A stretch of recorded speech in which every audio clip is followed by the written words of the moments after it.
Praise the lord. దేవుని నామమునకు మహిమ కలుగును గాక. సర్వాధికారి సర్వోన్నతుడైన యేసయ్య నామం పేరిట మీ అందరికీ ప్రత్యేకమైన వందనాలు తెలియజేస్తూ ఉన్నాను. ప్రార్థన. కృప కలిగిన దేవానికి స్తోత్రాలయ్యా. ఈ ఉదయకాల సమయమందు ప్రత్యేకముగా నీ వాక్యమును బట్టి మేము ఆదరింపబడగలిగే కృప మాకు దయచేయమని తోడయండమని యేసయ్య నామమును అడుగుచున్నాం తండ్రి. ఆమె. దేవుని వాక్యంలోనికి మనము వెళ్దాం. 103వ దావీదు కీర్తన 3వ వచనాన్ని మనము చదువుకుందాం. ఆయన నీ దోషములన్నిటినీ క్షమించువాడు, నీ సంకటములన్నిటినీ కుదుర్చువాడు.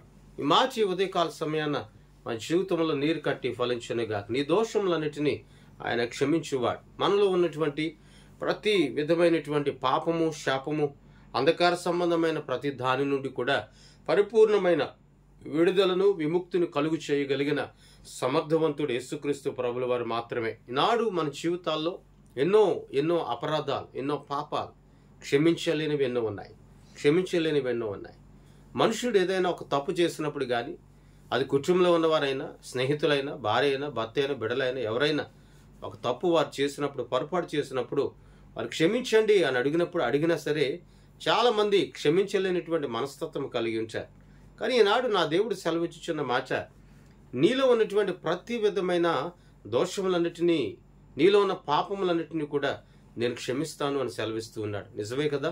మన హృదయం ఆయన చేతులకు అప్పగించి, మన తలంపులను ఆయన చేతులకు అప్పగించి, మన ఊహలను ఆయన చేతులకు అప్పగించి దేవుని సన్నిధిలో మనం సాగిలపడితే మన జీవితాల్లో ఎన్నో బలమైనటువంటి కార్యాలు దేవుని కృప ద్వారా మనం పొందుకొనగలుగుతాం.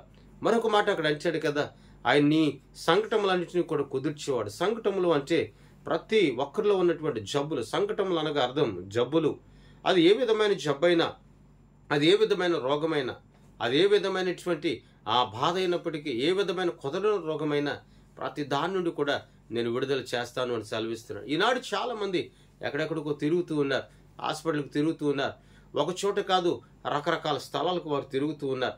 ఎక్కడ కూడా నయం కాలేనటువంటి సమయంలో, సందర్భంలో ఇదిగో యేసుక్రీస్తు సన్నిధిలో అడుగు పెడితే స్వస్థపరుస్తాడట కదా అనే ఆలోచన కలిగి వారు వస్తూ ఉన్నారు.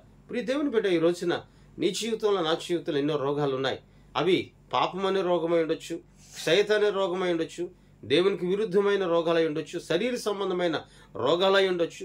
ప్రతి రోగం, అది ఏ రోగమైనా, ఏ సంకటమైనా సరే దాని నుండి విడుదల చేయగలిగే ఆ సమర్థవంతుడు మనతో ఉన్నాడు. ప్రియ దేవుని బట్టి ఈ రోజున ఉదయకాల సమయాన్ని ఈ జీవితంలో నేటి వరకు కూడా ఎన్నో బలమైన కార్యాలు పరిశుద్ధాత్ముడు జరిగించి ఉన్నాడు. మరి ఆ బలమైన కార్యాలను బట్టి నువ్వు దేవునికి కృతజ్ఞతాస్తుతులు చెల్లించగలుగుతున్నావా? నిత్యము ఆయన ఎదుటి సాగిలపడగలుగుతున్నావా? ఇదిగో ఉదయం లేచి రాత్రి పడుకునేంత వరకు ఎన్నో సమస్యలతో, పనులతో, భారంతో నువ్వు పడి ఉంటూ ఉన్నావు. కానీ వాటన్నిటిలో కూడా ఉన్నతమైన ఆనందం, ఆదరణ దేవుడు నీకు దయచేస్తూ ఉన్నాడు. బ్రతుకుమని మరలా మరుసట రోజున నీ ఆయుష్ కాలంను, నీ ఆయుష్ను పొడిగించినటువంటి దేవుడు నేను సజీవులుగా ఉంచి నీ కుటుంబంతో ఆనందించడానికి ఆయన కృప చూపుతూ ఉన్నాడు. మరి కృప చూపుతూ ఉన్నటువంటి దేవునికి మన హృదయాన్ని అప్పగిందా, ఆయన మార్చి ద్వారా నడిపింపబడదాం. ప్రార్థన. ప్రియ పరలోకపు తండ్రి, నీకు స్తోత్రాలు.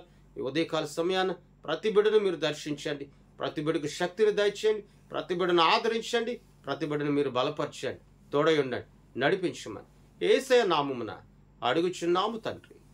ఆమె. దేవుని సన్నిధి మీ అందరికి సదాకాలం తోడై ఉండి నడిపించును గాక. ఆమె. మీ అందరికీ వందనాలు తెలియజేస్తుంది.